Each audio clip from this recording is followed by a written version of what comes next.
Thank you so much, Linda. I appreciate the introduction. And hello, everyone, and welcome. This is a big night we've all been waiting for. Our pre-kickoff, our real kickoff is going to be tomorrow morning. That's going to be our rah-rah session. Tonight is all about learning and talking about how the meetings over the next couple of days are going to proceed.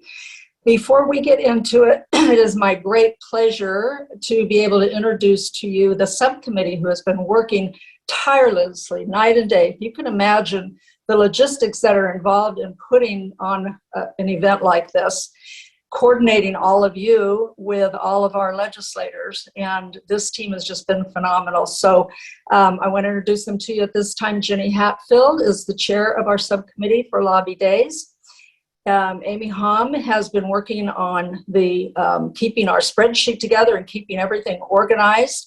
And Ashley and Jenny have been working with all of you team leaders out there to keep you informed and updated on what's going on. And finally, we have Kathy Van Osten, who is our legislative advocate. She and her assistant, Jennifer Minahan, have been working from their end and coordinating everything with the legislators in their offices. So I hope you will silently, we can't hear you or see you, but I hope you're all extending your warm wishes and thank yous and gratitude to this phenomenal team for all the work that they've been doing. Amy is going to talk with you a little bit about how the flow of the meetings go, and then Jenny will be talking to you about the meetings themselves, how to talk about our bills and introduce yourselves and that kind of stuff during the actual meetings.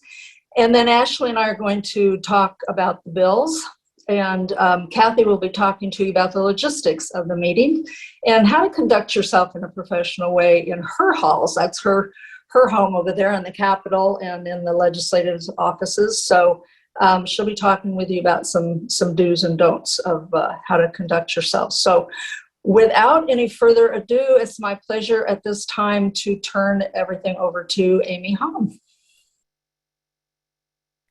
Great. Thank you so much, Kathy, for the introduction. And thank you very much to everyone on this call.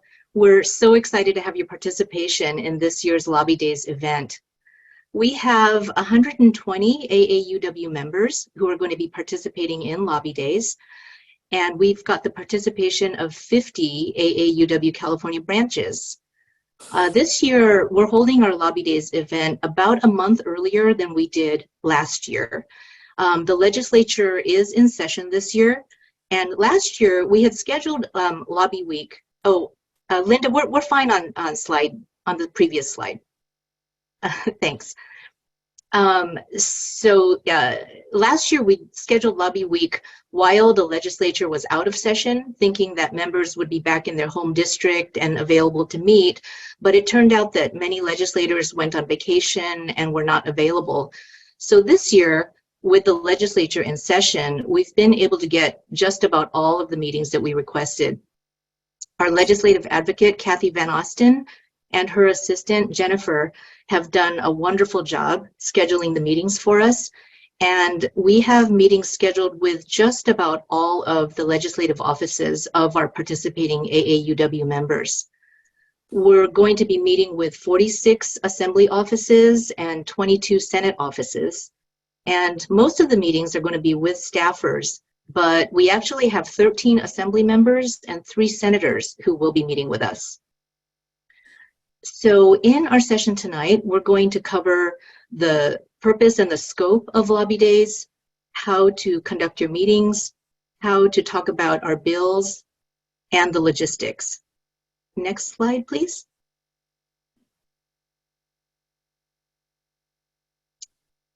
Lobby Days is a great opportunity to acquaint yourself with your legislators, acquaint your legislators with AAUW, AAUW California, and your branch, and advocate on behalf of AAUW California's top 3 priority bills for 2023 to 24.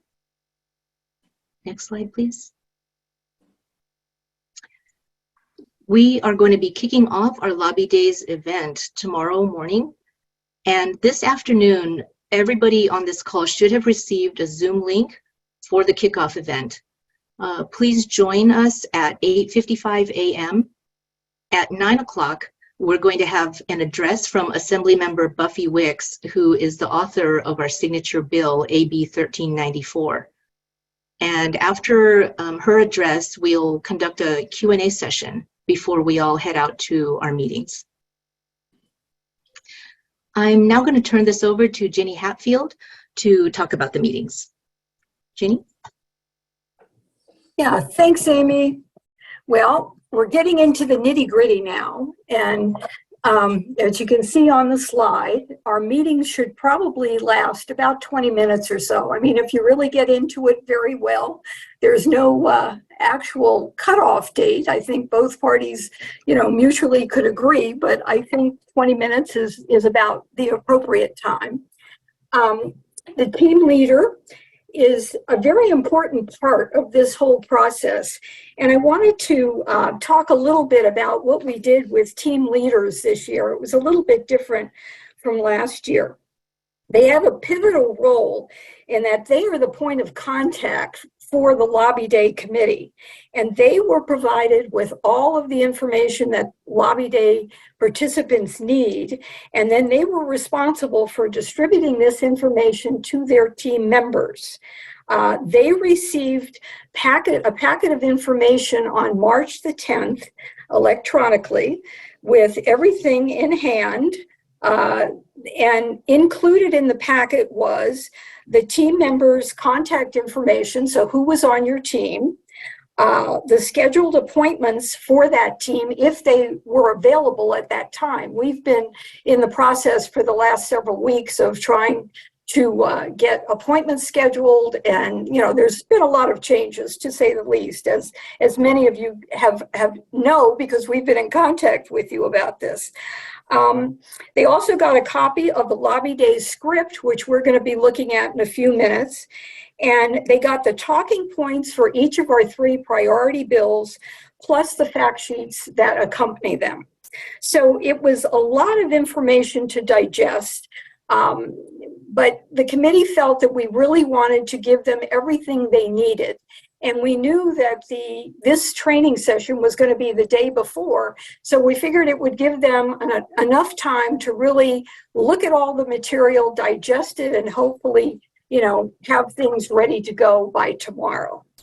So what's going to happen? The team leader is going to be making the introductions for the team, introduce themselves, the team members. They're going to be, if they're a member of, live in the district where they're meeting with the legislative office, they should, of course, say that. We tried to do this in all ways possible. It wasn't always the case because, there could have been one member from a branch who volunteered and no one else from that particular member's office that we had scheduled. So we did bring in people from other branches to supplement and make a team. The team leader, I should say, should also be talking a little bit about AAUW, what we're all about as an organization. We'll get into that a little bit further. And then they should segue into introducing the team members.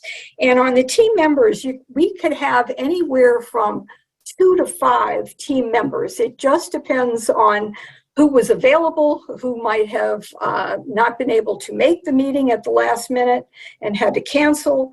So it was a real logistics conundrum, I might say. And Amy, I must say, did a wonderful job in trying to keep hold of all of this for us. So let's see. I wanted to mention that on the teams, there are some GovTrek students this year. And if they are on your team, they were identified in the team information that we sent. Be sure to introduce them. Indicate that they are with GovTrek, which is our new public policy program, or a new public program for California, AAUW California. So please introduce them and give them the chance to say a few words. Okay, the team leader then will lead off with introductions, what branch they represent, a little bit about branch activities, and then they're going to talk about their priority bills, each one that have chosen their bill to present. This scenario, after they finish presenting, then they make the ask of the legislator's office, will you support the bill? This scenario is then repeated by the next team member who is assigned the next bill. The team leader then will end up closing the meeting and thanking the legislator's office, and then be sure to ask for a contact person with whom they can follow up. So we can go to the next slide. Okay, hopefully this and the next couple of slides will look somewhat familiar to you. They were included in the attachments that we sent. It's basically a template that can be used by the team leader. She wants to make some personal modifications to this. She can, you can feel free, or use your own narrative, but this is what we're kind of looking for. It provides some general background on AAUW, our California, AAUW California, and also the team leader should be talking about her particular branch and giving some details about that. Before you go into describing AAUW California and AAUW in general, be sure to ask the person you're talking to, your staff or your member, what they might know about AAUW. I think we'll be pleasantly surprised that a lot of these folks know of us. We've been around for a while. We've been lobbying them for more than a few years. And we have a very effective legislative advocate, Kathy Van Austin, who I think makes the rounds and advocates on our behalf when we don't do it in person. So it'd be interesting to hear what they might have to say. Be sure to jot it down if they do make some comments. And depending on what they say, you can add some information that you know about our national organization, AAUW California, your particular branch. Be sure, though, to include, I think we should include our mission statement, which is the very last bullet point. It says is to advance equity for women and girls through education, research, and advocacy. But our values include ensuring equity for a diverse society. And then before you take a little breath here and just ask them, if they have any questions at all on what you've talked about so far, and see if they have any comments. Okay, let's go to the next slide. Let's see. I just wanted to mention, when you're talking, if we can go back to that last slide a minute, I forgot to mention this. AA California is committed to, advocating for our public policy priorities, okay? Every year, our committee gets together and we come up with about 30 plus bills that we agree to support either, and we pick 3 of them that we choose as our priority bills, and we co-author some of those. So, make sure that they know our public policy priorities: educational equity, economic security, social and racial justice, and women in leadership. And I think all of you were sent, at least all the team leaders, I think, were sent over the weekend, sort of a fact sheet that listed the 30 bills we've selected this year. And we matched them up with their sponsors and co-sponsors. So if your team is meeting with a legislative office that's on this list, please mention the bill that member has introduced or is co-sponsoring and that we are also supporting. It's very important that they know that they have AAUW California support. Okay, let's go to the next slide. This is more or less the topics for the team leader. Okay. Team composition varies according to the appointments we were able to obtain with the legislative offices. AAUW members' availability, the number of members on each team. Ideally, we tried for a team of 4, preferably from the same branch, but most likely the majority of times this really wasn't possible. Hence, this script, which you see up here, kind of varies depending upon the situation. So all members from a same branch should be prepared to talk a little bit about their branch program, successes, issues, that sort of thing. And, hopefully you met ahead of time and you maybe discussed this, so you're each not saying the same thing, but you each have something to contribute about your branch, how it affects perhaps constituents in the member's district. In instances where no team member resides in the legislator's district, basically, your comments should be more general. What AAUW, especially AAUW California, does. Some of our premier programs like Tech Trek, most branches have scholarship programs. GovTrek, our new state program, Speech Trek. These are all things that can be brought up. And then we want to mention. I already did this. I did it on the slide before, but just so that you know, this is important, our priority bills. Okay, so then we want to go to number 10, I think, the next slide. Okay, I think I just did that, didn't I? Yes, I did. Okay. Oh, no. Jenny, this is a different one. Very top. Oh, this is a team member. Yes. Okay. I didn't do this one. The slide provides a template, this for the team members who will be presenting the 3 bills. If you've been introduced by the team member, but who's not in the district, but you are, then talk about your own branch. Then segue into the bill you're presenting. You were given the fact sheets and the talking points for each bill. You can enumerate them as listed on the talking points, or you can, use your own narrative.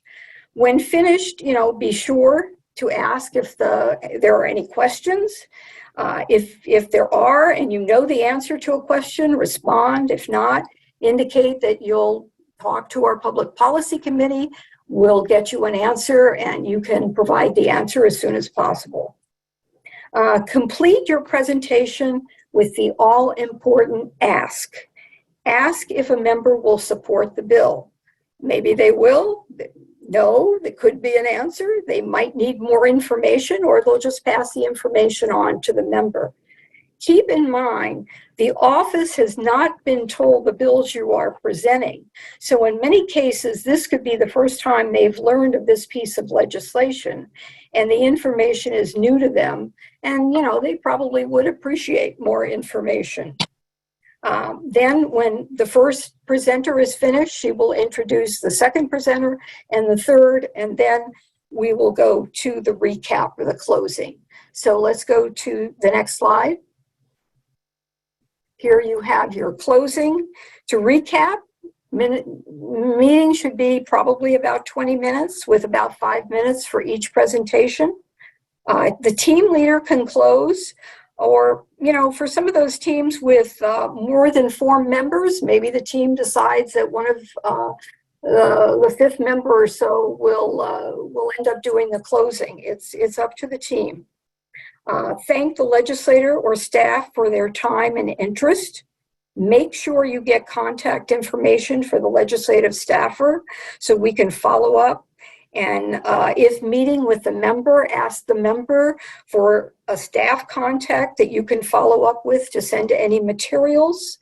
As Amy mentioned, this year we have quite a few appointments. I guess we have about 18 appointments with assembly members and senators, either in person or via Zoom.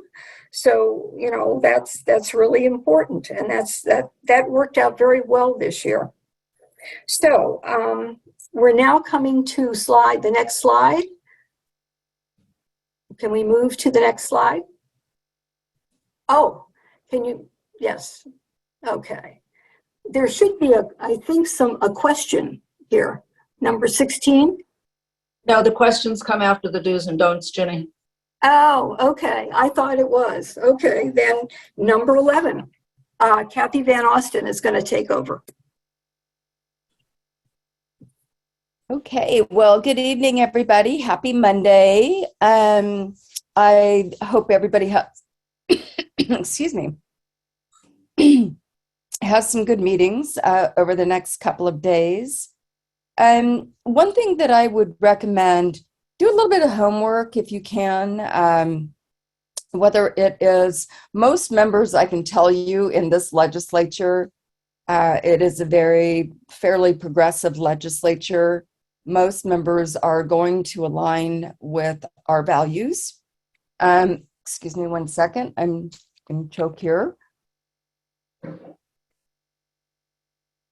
So sorry. But for example, I did a little research on Brian Dolly and Megan Dolly. They are from the Northern Central California Valley. They're very conservative. They're probably not going to align with us much, but I'm so sorry. You know, it's good to kind of understand, and you can go just basically type in their name, Senator Brian Dolly, Assembly Member Megan Dolly, or what have you, and you can take a look at their website and you get a very strong sense of where they are on these policy decisions. Do take time to read your fact sheets, read the bills. Sometimes the bills are a little tricky to understand. And there are subtleties that are in there that make it, excuse me, I was fine just until I started talking. You can read the bills. Some, like, as I said, some can be a little challenging to understand and really know what it means, because it might be amending code. But you know, the easy thing to do is read the very beginning of the bill, which is called the Ledge Council Digest. And that will give you a sense of what the existing law is and how this bill changes that. You can kind of take a look through the bill. If it's a long bill, I wouldn't spend a lot of time on it. You're not going to have that much time to get into the weeds. And frankly, members and staff do not expect you to fully, be in the weeds on the bill, on the bills. We are co-sponsors on 2 of the 3 bills. We are waiting to hear on the 3rd bill. But if there's a question that you get asked, don't even hesitate. Don't fake it till you make it. Don't, try to figure out a way to answer a question if you don't know the answer. That's something you make a note and just say, I really am not sure about that answer, and we would love to get back to you with that.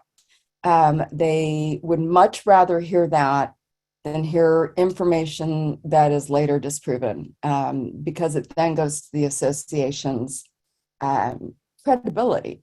So I do it. I have done it while testifying in committee when asked a question. If I don't know the answer, that's what we do, and it is common. Most of you will be on Zoom, as the screen indicates. I think we've got a number of meetings tomorrow and a little bit on Wednesday. But just try to hop on a few minutes early so that you're all on the screen when the legislator or your staffer comes on. Do your round of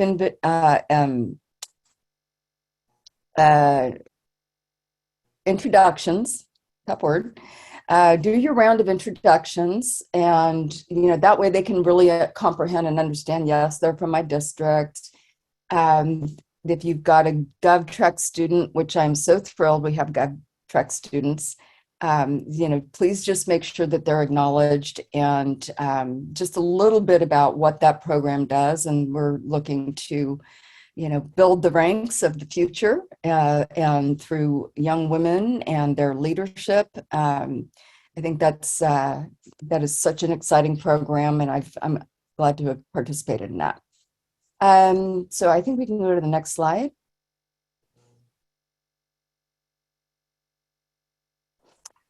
This is something that is very hard to do, to relax. You're talking to maybe a senator, you're talking to a staffer who, you may get a staffer who's been around a while that knows a lot. You may get a very young staffer who will sit there and nod and probably not be able to ask a lot of questions. You're going to get a mixed bag, depending on the office. But relax and feel comfortable. You understand the values of AAUW California better than anybody else. And so that's something that we can be very proud of. And as I said, most offices do share those values. And there are a number of bills out there that we could be supporting. There are hundreds of bills I think we could support this year if we had the capacity. Do stick to the allotted time. And in fact, if you start a meeting a few minutes late, be sure to ask them, if the team leader can ask them, how much time do you have? Because sometimes things changed, staff get pulled into meetings, staff have to run into a hearing to support their bill, their member who is presenting a bill. Anything and everything can happen. Do not take it personally. It is the nature of the business. It is fluid, and it is really challenging these days to get from one point to the other. You are fine to read from talking points. You need to do what you need to do to make yourself comfortable.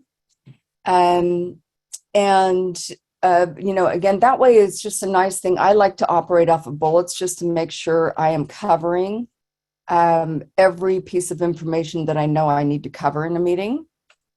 And like I said earlier, it's okay to say you don't know the answer to a question, and then just get that question written down, get it to Kathy, and Kathy will get that to me. And what I will do is make a list of meetings, and I will go around to the various offices and say, I understand you asked this question about this bill or that bill, and we just wanted to get back to you with the correct answer. So it is very much appreciated, and they tend to hold the organization in higher regard. And then at the end, it's the push question. Ask if we can count on the member support. That's probably the most uncomfortable part, but it is always the most important part of that meeting. And I think a lot of you will have the answers that you would like to hear, which is, yes, I can support those bills. If they say, I'd like to look into it and spend some time with it, they're being cautious. Bills get amended in ways that they may not like. So, they either say, yes, I want to do some more research. There may be those that say, it's just not up my alley, I can't support it. And just let us know, so that as I'm going around and trying to count votes for committees and trying to get bills out of committee, I know who's where and whether they are supporting, opposing, or unsure. And I work on the unsure ones. I think, do I have one more? One more. And don'ts. I know that probably every single one of you would understand and probably already know this, but it's exciting to walk into a friend's office, somebody that you've supported, somebody that you've contributed to their campaign. They know you, you know them. That's fantastic, but do not ever, ever, ever mention, I was at your event, on such and such a date, or I've been happy to support your campaigns. Most members who have integrity will immediately shut down the meeting. It is quite untoward to connect contributions to policy discussions. Do check in, as I mentioned earlier, a little bit ahead of time, maybe pop on 3 to 5 minutes ahead of time just to make sure you're on and everything is working. Another issue that I think is very important is if the legislator is about to speak or is going to ask a question, do not interrupt. Let him speak. The more you listen, the more you learn. And while we have information to get them, you'll be leaving fact sheets behind that will answer some questions. But the most important thing is to hear what that member cares about. What are the questions they're asking? And making sure that we can get them answered either at that meeting or during our follow-up. So that's really important. Be articulate, be swift with your comments, and very concise so that you can get through the meeting. There's a lot of material to cover here, and that's okay. But just, it's easy to ramble or go down a rabbit hole or, see a squirrel over here and it's like, oh, and how about this over here? Just, get to your subject matter, and then, the salient points, really 3 to 4 points is all you need to share with a member in terms of what the bill does. And then you're done. I would not take drink or food into the meeting. Again, when we're in professional meetings, that's probably not the best light unless you're very, very familiar with them. So I would just recommend not. And if you're carrying water, just stick it in your bag or your tote if you have one. And again, don't be intimidating. These folks see a lot of people. They count on you for your expertise, and it's important that they hear from you, and they want to hear from constituents. You are more important to them than me walking into their office and saying, "Here's why you need to support the bill." They just know I'm going to stalk them until I get what I want, which is an aye vote. Do designate somebody to take a picture of the screen. Be flexible. I cannot stress this enough. Things change. Bills come up in hearings when people don't expect bills to come up in hearings and they've got to go present a bill. They may be late. You just never know. And sometimes it feels like you're getting short shrift. But it is just the nature of the Capitol environment that, it is minute by minute and you tackle what is in front of you and what you've got to do. So if a meeting gets canceled for whatever reason, do let us know. And we will work to try to reschedule a Zoom. If your meetings are on Wednesday, we might be able to schedule a Zoom on a Friday or, a different time. We did that a couple of times for some meetings that had to get canceled.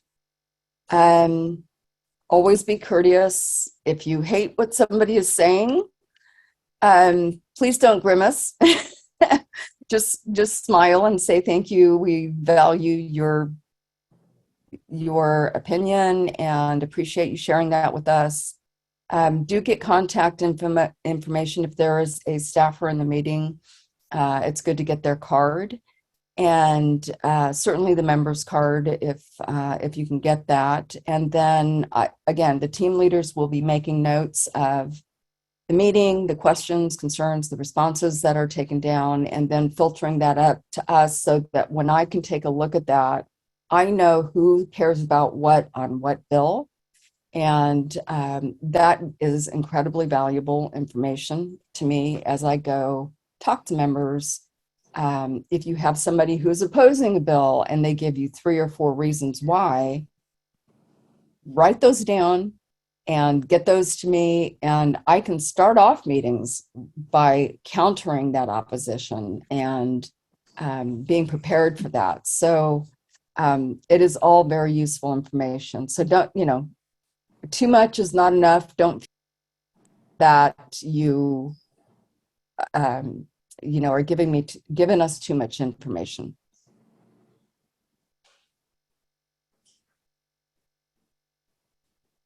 We do have quite a few questions. First one, were you able to set up a meeting with Bill Ting's office? I know Jennifer has been working on Ting. She is trying to get staff. As you can imagine, budget hearings are starting. We are beginning to get into the throes of the state budget session, and everybody under the sun wants a meeting with Phil Ting. So it is not an excuse. It is a reality. He is very difficult to get into. I know he does value his constituents. So, we're going to continue to see if we can't get that done. But his staff just may simply be completely booked based on what's coming up in subcommittee hearings and, this week and next week.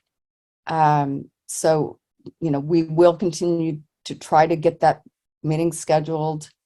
If we cannot get a meeting for Tuesday or Wednesday, what we will do is I'll make a note and we will see if we can get something scheduled for him, perhaps on a Friday in his district. We'll continue to work to get that meeting. It's an important one. Thank you. 20 minutes, has that been communicated with the legislative offices, and is that their expectation? It's the expectation. Most members, I'm actually finding over the last few years, all the new guys, they start their meetings on time. 15 years ago, you'd wait 15 minutes and have 5 minutes to give your meeting talking points. So generally what I'm finding now is that in particular with the members themselves, about 20 minutes is what they can do. And then they're going to want to get off the Zoom and prep for the next meeting. Staff, if they get it quickly, they will probably just say, thank you so much. I understand. I think, I don't see us not being with you, and they'll have no questions. So they may want to get off the line. If the conversation is going on and they have a lot of questions and they're not pressed for time with a hard stop, you may be able to take that full half hour. Thank you. This has been asked many times, many ways. Why are we advocating for assembly bills to members in the Senate? Because what lobby days are days where an association will go in and explain to the legislature, for our organization, these are our 3 top priority bills. We have a whole bunch of other bills that we're supporting, but these are our priorities. We especially want you to pay particular attention when they come before you. And, if it's an assembly bill that's in the Senate, they know they're not going to see that bill for a while, but it will be noted in their file that their constituents were in from their AAUW California branch. And that is a meaningful communication and meaningful information for them to have. Members do tend to vote with their districts. So that's why you see a lot of grassroots work in California, really trying to get supporters to reach out to their members and say, I'm your constituent. I hate this bill. I'm your constituent. If you don't pass this bill, I'll never vote for you again. What have you. So it was really just getting on their radar our top priorities. Kathy, can I add on something onto that? This is Kathy Harper. Some of our members may not know that a bill is going to be heard in both houses. Even if it originates in the assembly, once it passes the assembly, it has to go over to the Senate. So those senators will be looking at those assembly bills, and vice versa. The bills that originate in the Senate, if they pass, then they have to come over to the assembly. So this is our shot to reach all the members from both chambers. So that's why we do both. We do bills in front of both chambers, no matter where they originated. Exactly. And then, oftentimes what can happen is, a member will say, oh my gosh, I'm a Senate member and this assembly bill hasn't come to my attention because it's in the other house, but this is brilliant and I want to co-author. So you never know what will come of it. That's always, something that you can welcome. Several people have asked, what if they did not receive their list of 30 bills and their authors? We can, if they could identify themselves perhaps in the chat or, well, not the chat, but in Q&A, I guess, we can try to send that. It was sent out over the weekend to, I believe, the team leaders, and they were supposed to distribute to their team members. Jenny, also, this is Kathy again. I also want to add here, we only sent those on the bills where there was actually an author that's going to be visited. So number one, nobody got all 30 of the bills. You only got the ones that are being authored by offices where we're actually going to be making visits. Several people have also asked if they're meeting with a staffer, do they still ask for support? Oh, absolutely. Mm-hmm. Absolutely. A nice way to put it is, I realize you're going to need to check in with your boss. That's just sort of a professional acknowledgement. And if you would let them know, we would love their support on this bill. This is, again, one of our top priorities for each bill. And, ask if they would be willing to get back to you and let you know. Sometimes anyway, that's really the way to go. A lot of them will probably not commit. I have had members in meetings say, I'm going to co-author that bill, or I need to look into it more. So it just depends on the member. And sometimes they may already be on the bill. Okay, several people have asked about the protocol on taking a picture. Do you need their permission to take a picture? Oh, yes, I always ask. It's like, may we take a picture with you? Would you mind? And they're usually very, very gracious about that. And then I know we need to go on. And so the last one I would talk about is, are there talking point sheets?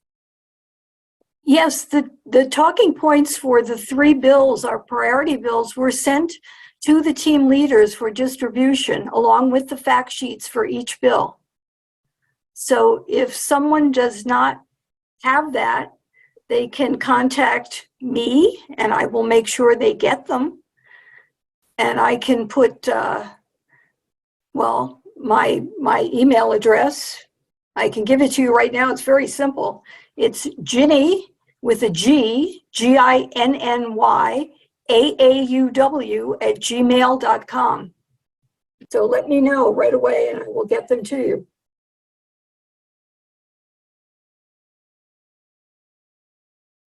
Was that our last question? There are a few more questions there, but do you need to? Well, we'll have some time for questions at the end where people can, comment on anything that we've discussed. So let's try to get going on actually the bills that we're going to be presenting. So to lead off, Kathy's going to lead us off with AB 1394. So let me make sure I'm back on. I am. Okay. So I'm actually going to talk to you about both 1394 and AB 1394 and SB 287. I'm going to be talking about them together.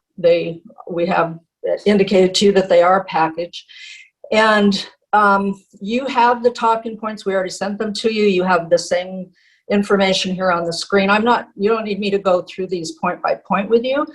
What I'm going to do instead is give you a little demonstration of how I would approach my discussion of these bills. So it incorporates all of these talking points, and it's great to have them there with you because you can refer to them. They contain the bullets or all the important things that we need to convey about the bill. So we want to make sure you don't forget anything. But you can put it into your own words in a way that sort of tells a story, and that's what these two bills do. So here's how I might present it. I would say two of the bills we're going to be talking with you about today are AB 1394, which was authored by Buffy Wicks, and SB 287 by Senator Nancy Skinner. These bills are sort of packaged together because they're both designed to address a whole host of harms that can come to young people through their use of social media, particularly young girls. I'm going to talk to you about AB 1394, and then my colleague will discuss SB 287. AB 1394 is titled the California Social Media Platform Liability for Child Sex Abuse and Trafficking. It's a mouthful, right? This is important because research shows that since 2000, traffickers have recruited 55% of sex trafficking victims online, usually through social media platforms. In addition, a full 1/4 of 9 to 17-year-olds report having had a sexually explicit interaction online with someone they believe to be an adult. With 38% of tweens and 84% of teens using social media, we agree with Assemblymember Wicks that social media companies owe a special duty of care to see that their platforms are not being used to facilitate these encounters. Yet research confirms that even though these companies are aware that sexual abuse, exploitation, and trafficking of children are originating on their platforms, they continue to rely on inadequate self-policing, which is facilitating a dramatic increase in online sexual exploitation. The intent of AB 1394 is to provide an incentive for social media platforms to better police their designs, to reduce the ease with which predators can use them to attract potential teen victims. Under this law, a victim of child exploitation or trafficking can sue the company for damages ranging from $1 million to $5 million for each act of exploitation, if they can prove that the platform knowingly, recklessly, or negligently facilitated, aided, or abetted the unlawful acts through a platform design that facilitates the use of code words for sexual predators to describe the type of child and the type of sexual activity. This is how the connection is made. The victim can also ask the platform to permanently erase any images or videos posted of them on the platform, and can also sue if the platform refuses that request. At AUW California, we believe every young girl should have the opportunity to thrive and become a healthy, confident adult woman. This opportunity is too often taken from victims of child sexual exploitation, which is why we strongly urge you or the representative to vote yes on AB 1394. Can we have your support? And do you have any questions for me? So that's how I would start it out, and that kind of lays out in a more narrative fashion what AB 1394 is really all about. Incorporates all the talking points, but gives it in a way that makes sense of what the bill really means and why we support it, why we care so much about it. I'm going to move now into SB 287, but I want to say a couple of words to all of you, our AUW members, before I do. This bill is in, let me say, sort of a state of flux right now. We've had some questions from some members, and they were good questions. And they mirrored some of our questions that we had early on about the bill. And we've been working with the author's office to try to get a little bit more clarification. And the uncertainty has to do with the remedies aspect of the bill. And Linda, you can go on and move up to the next slide, if you will. Thank you.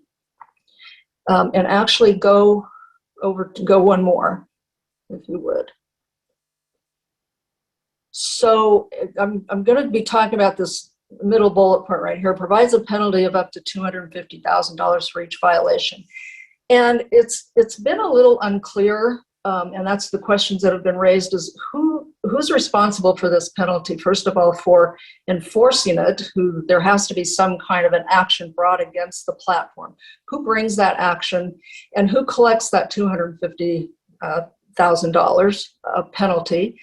And also the bill talks about audits, about the company being responsible for doing quarterly audits. And the question has come up, who does those audits? So I've been in conversations with the author's office about some of these questions, trying to get a little bit more clarification. And unfortunately, I'm not really getting definitive answers that I feel comfortable that I can give you. And I want to talk to you about how to present the bill if these things come up during your conversation. So here's how I'm proposing that we present the bill to start with. And this is not going to be the same person who did 1394. It'll be the next one of your members who's given the task of 287. So to say something like this, I'm going to talk about the other social media bill, SB 287, the California Social Media Platform Liability for Child Addiction and Other Harms Bill, another mouthful. This bill is much broader than AB 1394 and takes aim at the general problem of the way that some platforms are designed to ensure young people are addicted to using their platforms, which the addiction itself can then in turn lead to an array of very specific harms, such as providing a form for the purchase of fentanyl, or causing some users to inflict harm on themselves or others, cause them to develop an eating disorder, or engage in dangerous dieting, or in some cases, even purposely taking their own lives. My colleague, in talking about AB 1394, has cited the percentages of young people who use social media and research, the percentages of young people who use social media. And research confirms that many of these users are currently experiencing an unprecedented mental health crisis as a result. Can you go back to the slide just before this one?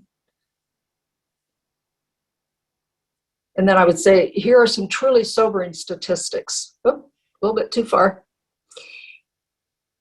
For instance, during the time that Instagram use rose from 1 million users to 1 billion, suicide among girls aged 10 to 14 doubled. Among teens who reported suicidal thoughts, 6% of American users traced the desire to kill themselves to Instagram. Instagram also knowingly worsened body image issues for 1 in 3 teenage girls. And finally, TikTok has pushed harmful content promoting eating disorders and self-harm to young users. Every 39 seconds, TikTok recommended such videos to teens. Then you can go to the next slide. So here's how SB 287 would address this crisis. It provides for a penalty of up to $250,000 for every violation if it can be shown that the platform knowingly or negligently uses a design, algorithm, or feature that causes child users to suffer any of these enumerated harms. The language of the bill right now doesn't specify who is responsible for enforcing or for pressing the violation. Is it the state or the victim? We're working with the author's office to try to get more clarification, and we'd be more than happy to provide that for you or for your office as we get additional information. And we'll be working with the author's office on trying to get some amendments that give the bill, that strengthen the bill and give it more clarification on this issue. In the meantime, however, we are standing by our support of this bill for its basic provisions. As my colleague mentioned, AUW California has a strong interest in seeing young girls thrive. We are particularly focused on the connection between social media platforms and distorted body images that strip these girls of their self-confidence and all too often lead them to harm themselves and sometimes even in their young lives. For these reasons, we hope you, the representative, will consider voting yes on SB 287. And again, we'd be happy to provide you with any updated information as it comes to our attention. Thank you so much, and let me know if you have any questions. Okay, so that's how I would present the bills. I may have raised more questions for you than I answered. All of this is just happening on an ongoing basis. And when I talked to the author's office, the legislative aide who's handling this bill did tell me at that time that they are still working on amendments. And as I mentioned, we'll be working with them on trying to get clarifying language. But that, I just want you to know, that's not that unusual, and Kathy can verify this if she wants, but that's not that unusual at this process. The bills are still pretty young, and frequently they have a lot of amendments to them. What I really want us to focus on is the intent of this bill and why we think it's a good and important bill, and we'll continue working out those details. So I'm going to turn it over to Ashley to discuss AB 549, and if you hold your questions until she's finished, then we'll come back and you'll have an opportunity to ask questions about the two bills that I presented on. Thanks, and Ashley, you're on. Hi, everyone. Can you hear me? Okay, I'm going to assume that you can hear me. So, Yes, we can hear you. Okay, great. Thank you. Hi, everyone. My name's Ashley, and if you don't know me, I'm from the San Jose branch, and this is my first year on the state committee. So I'm going to talk about AB 549, which is called the California Elimination of Discrimination Against Women Act. And if that sounds familiar, it's because the bill was brought forth by CEDAW, which stands for Convention on the Elimination of All Forms of Discrimination Against Women. CEDAW, CEDAW, is an international treaty or Bill of Rights for women that covers a variety of issues with regards to gender discrimination, including healthcare, the economy, the workplace, education, and gender-based violence. So you can feel free to refer to these slides later if you'd like to include the authors and the sponsors in your presentation, as well as the fact sheet. But I just wanted to give you a little bit more background on the bill. So the problem that this bill recognizes is the fact that if we're concerned about addressing gender discrimination in society, then we need to make sure that we consider government as part of the puzzle. So it emphasizes that, yes, we still see gender discrimination in all the areas I previously mentioned, healthcare, economy, etc., even in California. And we need to make sure that we're evaluating it within government so that if we find issues of discrimination, we can address it. And this bill does so by using inspiration from CEDAW, which importantly has been signed but not ratified by the US. So you don't need to understand CEDAW to understand this bill, but I think it just helps to have a little background. So now we can get into what the bill actually does. So this bill addresses potential gender discrimination in state government by doing two main things. It requires all state agencies to evaluate their departments for gender discrimination with regards to their policies, programs, funding, and services. And number two, it requires a report on findings to the Commission on the Status of Women every 2 years, starting in January of 2025.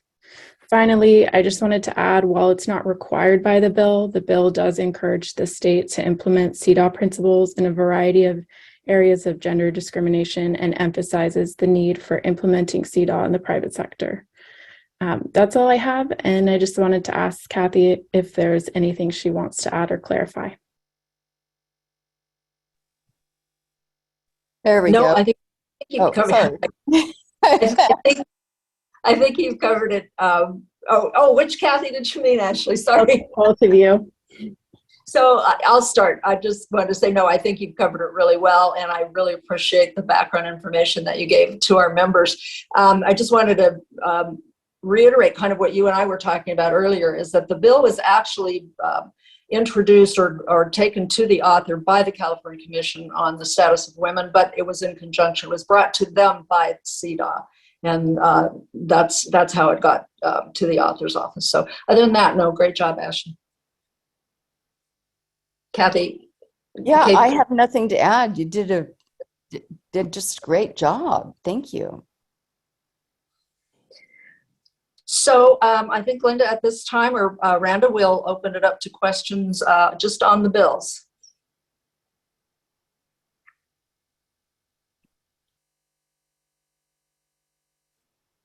Do we have any? Brenda, you're muted. I am? Brenda. I'm sorry. I was so careful about that the first time. Since Kathy's presentation is different from what we received, can we now have a copy of your presentation? I can, oh gosh, I don't think it's going to work because I'm staying at a hotel away from my computer, and it's on my computer at home. So I can't get it to you. It's not different. It's just it just takes the talking points and puts it in a narrative form. So sorry. Several people have asked about the presentation okay. Many people were saying Kathy's script. Could the two social media bills be combined and revised in the future? Could they be combined? Yeah, I'm happy to pop in on that answer. These are companion bills, and they really have come out of recent studies. The CDC, lots of reports and consistent reports over the last years over not only teen depression, teen suicide, in particular among girls, but we've recently had testimony that there have been some companies which will remain unnamed at this snapshot, but they are intentionally setting algorithms to direct certain types of media to girls. The other thing is with the human trafficking bill under the Buffy Wicks bill, that is an issue that about 30% of the trafficking starts on social media platforms. And I've been chatting with a human trafficking survivor who does advocacy across the nation. And, she's told me that this is on every single platform. So if you have children or if you have grandchildren, you really, really need to monitor them. And so it's really born out of this growing evidence that the companies are not screening, they are not directing their algorithms in an appropriate fashion, in particular towards young girls. And, they are basically getting wealthy off of the ads that they are targeting to these young girls, which breaks down their self-confidence, breaks down their body image, and which then, of course, makes them more vulnerable on these social media nets. So that's why those two bills were introduced. We were actually asked to co-sponsor both of them, and we would have liked to. Senator Skinner does not take sponsors, so she is what we call an author sponsor, but we are strongly supporting it just as if we are sponsoring that bill. Kathy, I think excuse me, as I understood the question, it was, could these bills at some point be combined as a single bill? Oh, I apologize. That's the part I was going to address. From a legal standpoint, Kathy may have a different take on it, but from a legal standpoint, I don't think that would happen because they do address different subject matter, but more importantly, they have different remedies. And when you have different remedies, those really can't be combined in one bill. So, and of course, at this point, we still don't know exactly what the remedies are in 287. But if for instance, even whether it's lays with the Attorney General's office or with the survivors, it doesn't matter because the penalty itself is different. One is $1 to $5 million, and the other one's only $250,000. So I don't think that's going to happen. Yeah, I totally agree. The Skinner bill is really targeted towards the algorithm, the addictive, intentionally addictive practices that companies are doing to not only target young people, but also, create that advertising, and again, not monitoring for consequences. And the Wicks bill is really strictly about honing in on the human trafficking elements. And right now, they're focused on sex trafficking. Kathy and the policy committee and I really need to talk. Our survivor that we've been talking with really feels labor trafficking should be included. And the reason, and I'm sorry, this is way in the weeds, but I think it's interesting. Much of the sex trafficking, these kids are found online. And what happens is many of those who are lured into sex trafficking are also lured into labor trafficking. And then labor trafficking is much more prevalent on these websites than even sex trafficking. So, they can go back and forth, but you're talking about children here. It's children and young women mostly, and a lot, men as well. Yeah, So, I think that's a good topic for us to talk about offline. Yeah. After the webinar. Yeah. Yeah, because Somebody is suggesting that they're seeing two conservative senators, and so they're asking for any tips in pitching AB 549.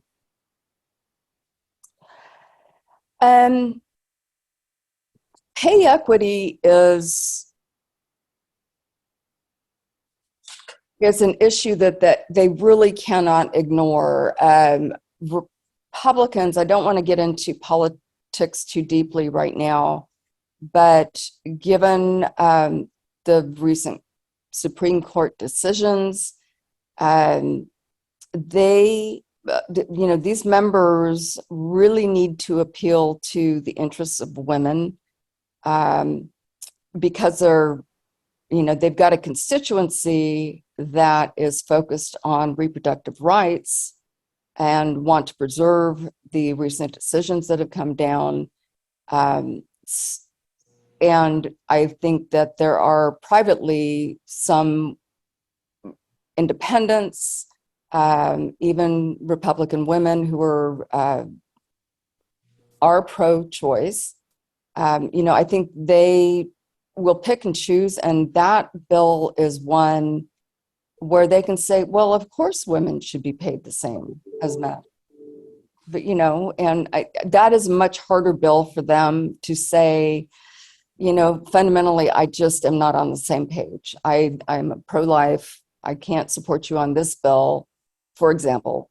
But on pay equity, we should be paying equally. And I think they're a little bit more in tune with that. The social media issues, they will have intense pressure from the tech industry. But on the other hand, you've got a lot of criminal activity happening here. And Republicans have historically been very strong on criminal justice and prosecution. An additional comment is, if you look at the kind of discrimination that is being that the agencies are being tasked to look at, it's not just pay equity; it's healthcare, economic development, which is an issue that Republicans care very much about, as being citizens being able to sustain themselves. Educational opportunities, and gender-based violence. Interestingly, on our list of 30 bills that we're supporting this year, 2 of them involve domestic violence cases, situations, and they both came from Republican members. So that is an issue that everyone cares about on both sides of the aisle, is gender-based violence. So that's something you could sort of zero in on.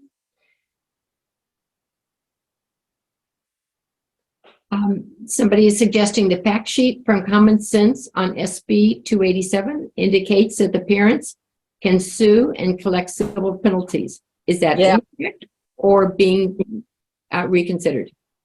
Yeah, here's why I'm brought this up to everybody tonight, is because that sort of was the catalyst for my comments. Is in the course of my conversations with the author's aide just yesterday, he told me, oh, by the way, we have a new fact sheet. And he sent that to me, and they have removed that language, that very specific language saying that it was the parents or the child that could sue. That is now gone. And in its place, they don't specify who can look for the remedy, but the language sounds very much more like it would be the Attorney General or the state, because it talks about unlawfulness and penalties. Those are usually words that are associated with a state or initiated investigation. And he's kind of been back and forth. He's told me 3 different things. One day it was the state, and then I said, well, how do you square that with the language of the fact sheet? And then the next day he comes back and says, oh no, it's the child and the parents. And by the way, we have a new fact sheet, and he sends me that, and the child and the parents is removed from the fact sheet. So it's been kind of a challenge to get an answer that I really feel confident in giving to all of you as the final word. That's why my proposal is, another way to handle it is maybe just not even mention it, just mention the penalty and then leave it up to the member or their staff to ask you that question if they have questions about it. But if you do it that way and they do raise the question, I think we need to be honest with them, is that it's sort of unclear at the moment, and that we are in conversations with the author's office to try to get more clarity. And if we're able to do that, we'll pass it on. It might just be the cleanest way to do it at this point. What do you think, Kathy? Do you have any? I'm actually just quickly scanning through the bill because I'm thinking that what they may have done is gone to PAGA language, which is personal attorney general authorization. Don't quote me on that, but it is a statute that lets employees sue their bosses, or depending on what the issue is, there are other types of situations where individuals can sue without going through a district attorney or the attorney general. So I'm just looking ever so quickly for that language. In the bill itself, it doesn't address it at all, one way or the other. And he even told me, he said, well, we left it kind of open. So the last word I got from him was, we left it kind of open. So I guess either could sue. So that will get cleaned up in Judiciary Committee. They're not going to let the bill go out without some direct authorization of who will be authorized to move forward with an action. It should be the DA and the Attorney General. It should be class action, just given that you're not likely to come up with one person off of a sex trafficking or an addictive algorithm. You're going to have probably more than one. So I I would anticipate that. I do not see the PAGA language. I would anticipate this author would ask for that, but the Senate Judiciary Committee is starting to kind of push back on that because the PAGA laws are I hate to say it, but they are being abused, and with some populations that are pretty sensitive. So I think that will get addressed in the Judiciary Committee. I think for the sake of our members, I think the best tack is to just state that this is the penalty, and leave it to them to ask the questions. I think that's the cleanest way, and then it just makes it a little bit more simple for all of you. Several people have asked about the link for tomorrow. The length, I'm not sure what that means. The Oh, link? for the launch? Yes, I think Yeah. That was sent out just today, in fact. So people who registered should be on the list to get that link. I'm sorry, Rhonda, did you ask about the link or the length? I thought you said the length of time. No, the link in order to be able to link. get the meeting tomorrow Okay. morning. Yeah. Yeah, Yeah. if that's the link for the kickoff meeting tomorrow morning at 8:55, that email went out this afternoon a little after 4 o'clock. I know one person didn't see it, and I think it was in their spam folder. If you could check your spam, it should have come from me. I think my email says Amy and Ron, so it may say it's from Amy and Ron. Amy, would And- it be okay if we put it in the chat? Yeah, definitely. I Let have me. it. I can Oh, I can add it Oh, there. Yeah. wonderful. Yeah. Thank you, Sandy. You're And welcome. the other thing I want to note on that, when you get it, you'll see it says 8:55 to 9:55. The launch is not going to take an hour. That's why I thought Ron was asking about the length of time. It's not going to take an hour. We're going to start hopefully right at 9 o'clock, and we should have everything wrapped up by 9:30. So those of you who have 10 o'clock meetings, don't worry about it. You'll have plenty of time. Yeah, the time on the invite is actually 9 to 9:30. So people just need to know to log in 5 minutes early. Oh, great. She must have changed it then. That's Yep. good. Thanks. Do we have any more questions? Is there a way to get the 30 bills on a link or put on the website or something? Because several people have asked for that.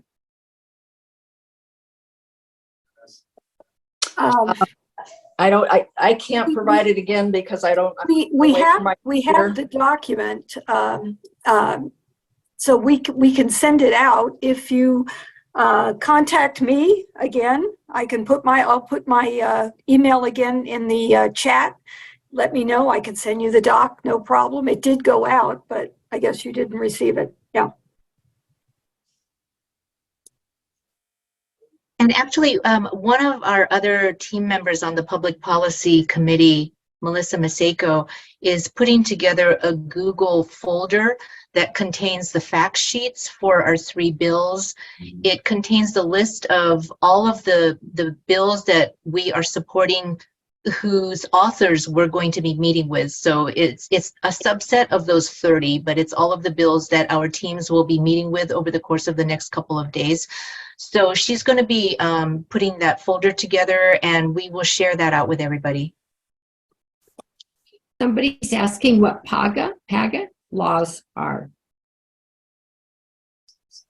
So a PAGA law, I'm trying to remember, and Kathy might remember this. I believe they were authorized in 2002.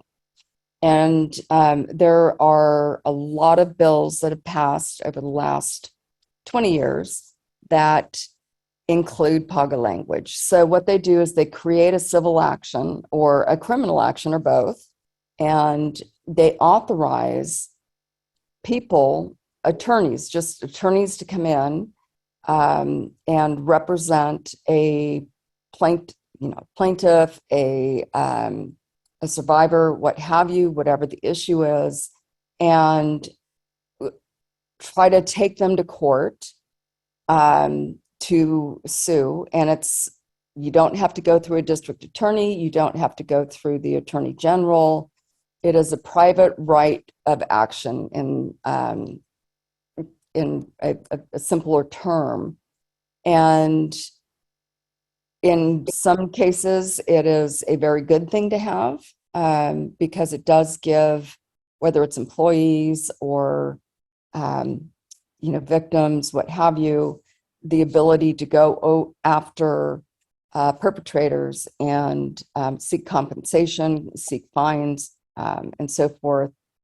It has gotten to a point where there is abuse that has happened with that law.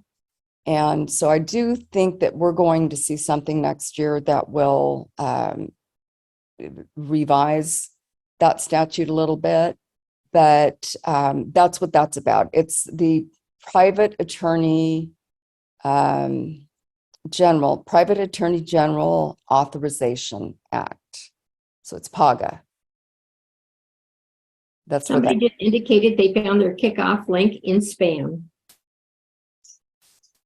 Oh, So others can look there too, but also you've gotten a list on chat.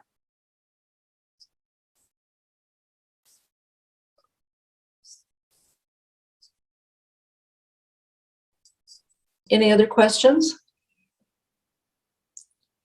Quite a few people were asking which bills AUW co-sponsored, but I believe you covered that, but it's still being asked.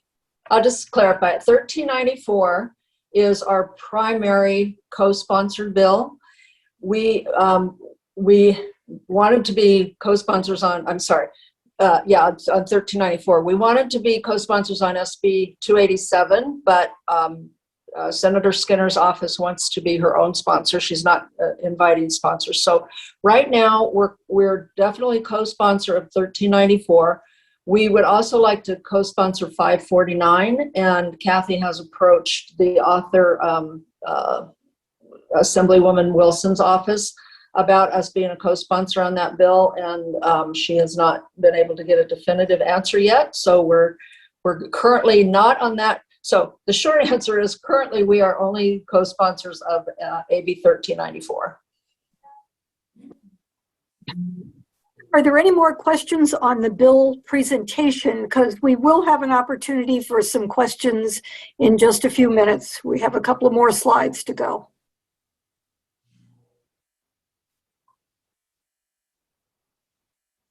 If not, I guess we can move on. The next slide, please. Okay. Logistics before the meeting. I think KVO, you're up. Oh, okay. Yeah, absolutely. So we are, for our launch, I think everybody should have the link for the launch. We anticipate Assemblymember Wicks, Buffy Wicks, to be on time because she's going to have to run over to a committee that I have to run over to testify on one of our bills, AB 549. So we'll start, right at 9. I know we have some people coming in the office, a few people coming in the office. And so, it'd be nice to have folks there to watch. For people who are coming in person, as it says here, please be ready on time. And again, I've actually been looking and seeing some of you, testing out your Zooms and seeing if they're working, and that's terrific. I would encourage any and all of you to do that. You might want to try to pop on a few minutes before 8:55, since that time has changed from 9 to 8:55, just to get in, get settled, get comfortable. And that way, when we get started, we can get rolling pretty quickly. Buffy is an amazing legislator. She has done incredible work over the last few years. She's been here.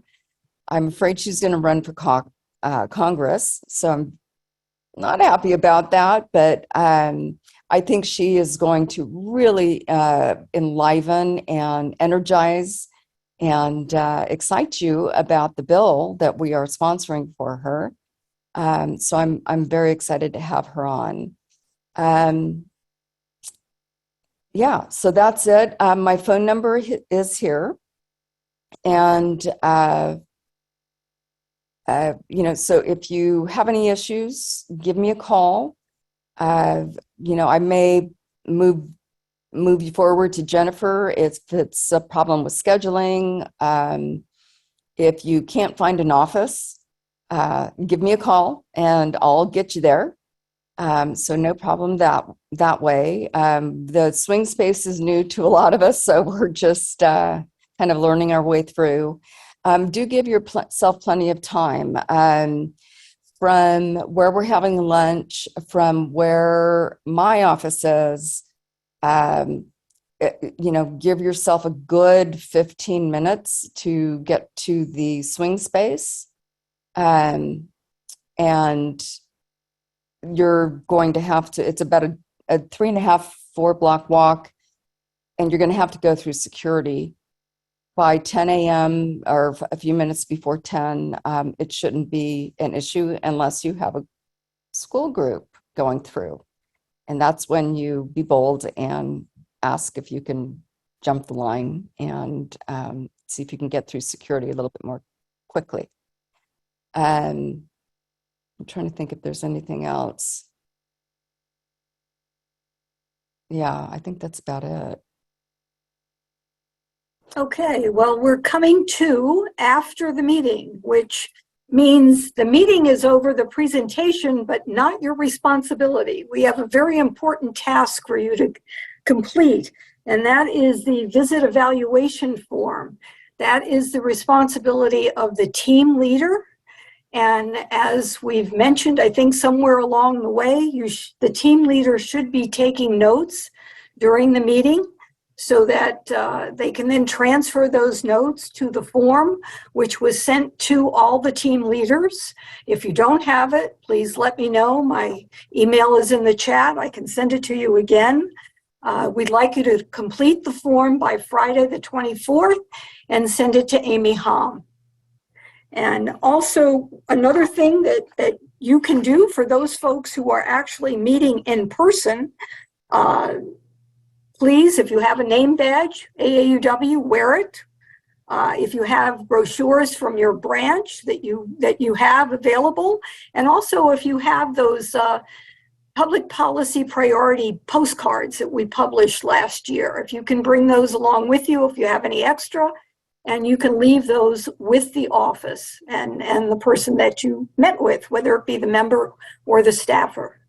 So we've now come to our final question session on anything we've talked about tonight. Kathy's gonna lead off on that, and she'll end up closing for us tonight. Okay, the first question I see is, if they don't support the bill, can we ask what their reasons are, and should we pass this info on? Yes, by all means. Yes. Yes, Yeah. we want to know that. Yeah. And that should be in the you can- report. Sorry. You can respectfully ask them, would you mind sharing with us? That's how I would put it. Would you mind sharing with us what your reasons are?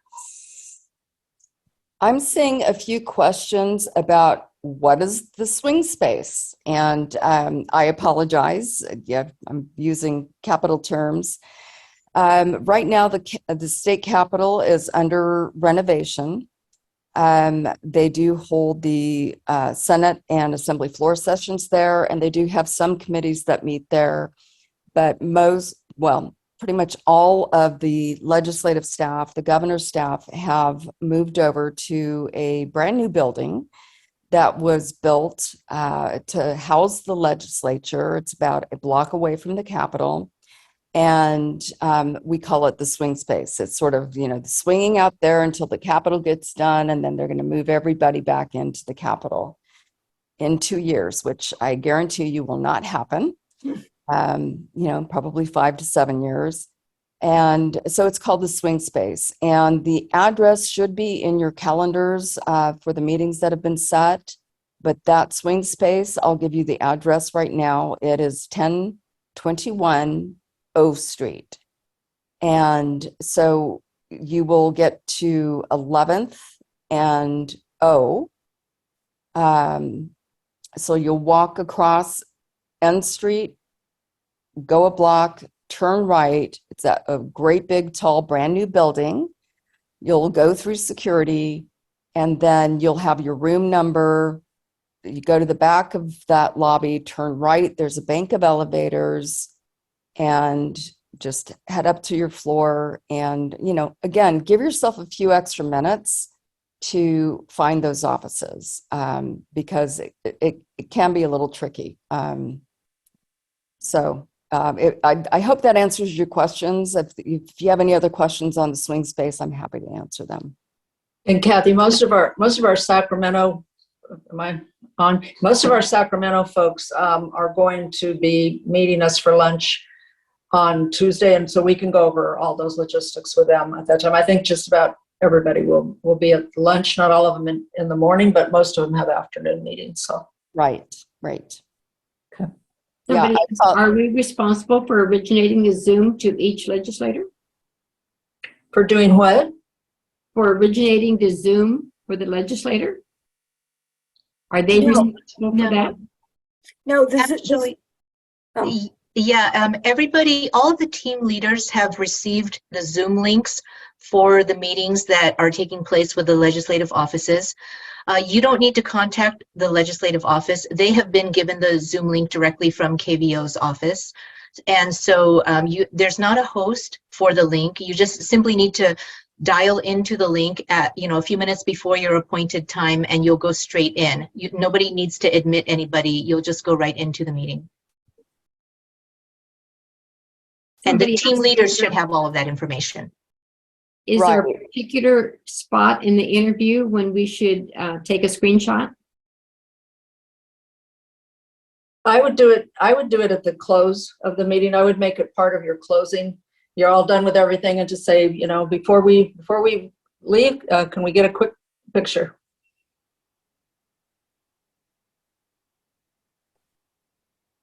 And I do want to make sure, I know we have one individual who would like to have closed captioning, and I have set up my Zoom account, which is where these links are coming from, to provide for that. So that has been taken care of. And if for whatever reason it is not working, please let me know as soon as possible, because we want to make sure that you can participate.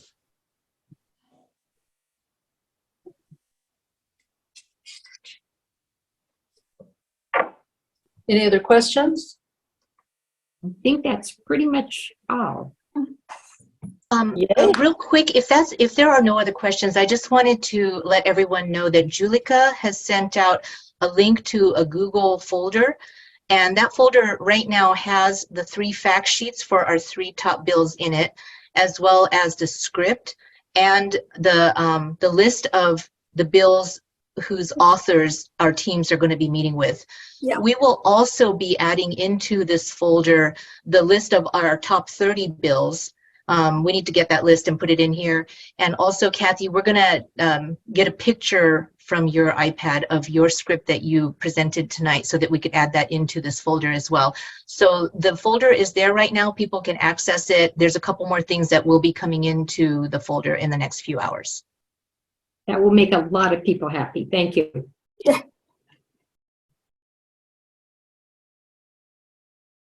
Well, the one last thing I want to say is really enjoy these meetings. I love meeting. I love meeting in person. The Zooms are not as much fun as meeting in person, I think, but, enjoy yourselves and know that you are making an impact. And, it's a lot of hard work to get to Lobby Day.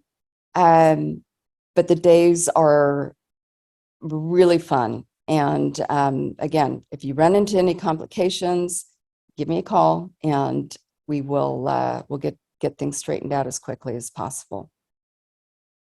And I just want to add on behalf of the Public Policy Committee, we know that you all love to do lobby days, and we know that most of you join in because it's a lot of fun for you and you get an opportunity to meet with your legislators. But from our standpoint, we really want to emphasize what a great boon this is to us.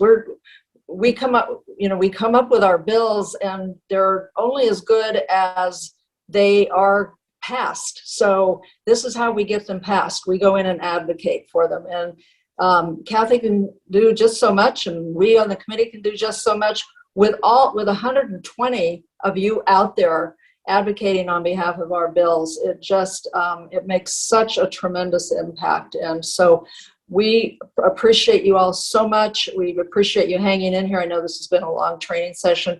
Well, our bills were a little more complicated this year than they have been in the past, so we wanted to make sure we spent as much time as you needed on understanding those. But again, we really appreciate your participation, and thank you so much, and have a great 2 days. Kathy, I see another question Thank that you. might be pretty important. And Okay. what do they need to show security, and how will they get through to the appointment? I mean, how do they show that they have an appointment with somebody? And is there anything that they shouldn't take through security?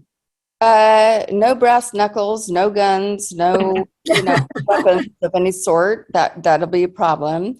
Like any security, take your laptop out. They do not look for ID. They don't ask where you're going. You're just going through just a regular security like you're going to the airport. You can take liquids. You can take a bottle of water and so forth. So it's a pretty simple process. And again, if there is a massive long line and you need to get to a meeting, don't hesitate to walk up and, get in front of the line and just say, would you mind? I'm going to be late. And most people are very gracious about it. Livio, there's no mask restrictions. Are there COVID restrictions? And, thank you for that, asking that. There are some offices that are requesting that you wear a mask. Okay. So I would say take a mask. Most offices that request it do have them. So they will provide them for you if you don't. But if you have them, carry one with you and Yeah. pop one on. There's usually a sign on the door. And